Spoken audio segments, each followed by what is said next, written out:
Hello, my name is Debbie Reynolds. They call me the Data Diva. Today I want to talk about data privacy and antitrust. Data privacy is a antitrust issue in my opinion.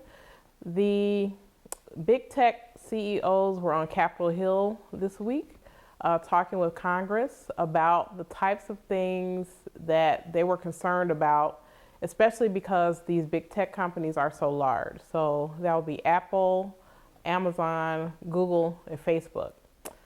In these hearings, many of the Congress people were asking various questions about a broad spectrum of things related to these tech companies. And of course, because this is an antitrust hearing, some of the people on the committee wanted to find out if these tech companies needed to be regulated more closely or if they needed to be broken up in the traditional sense of antitrust action.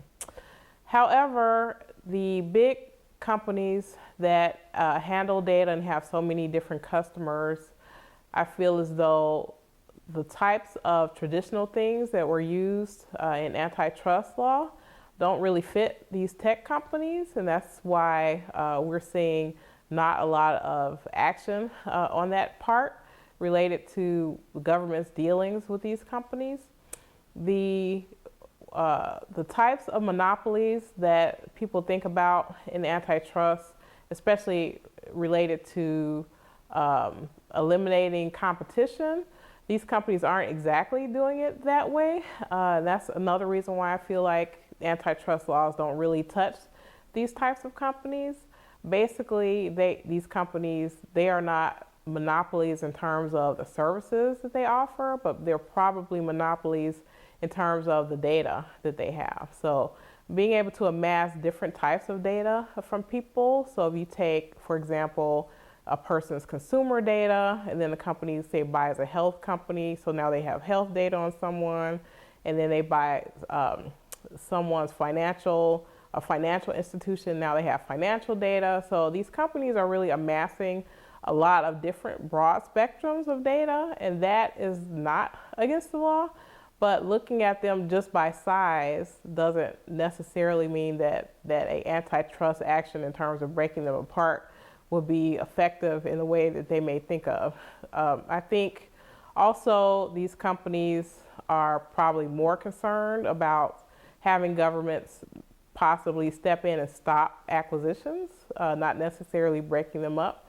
So just because, for example, if Amazon bought a grocery store like it did with Whole Foods, that doesn't mean that it's a monopoly just because it becomes a bigger company.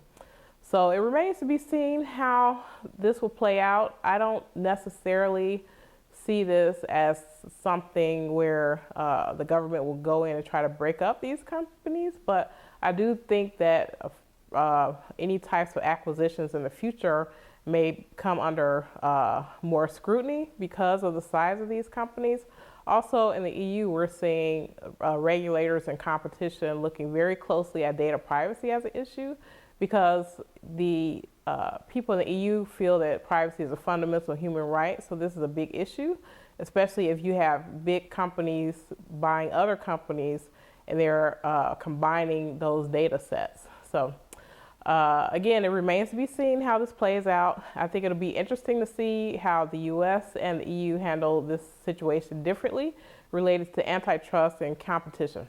That's it. Thank you.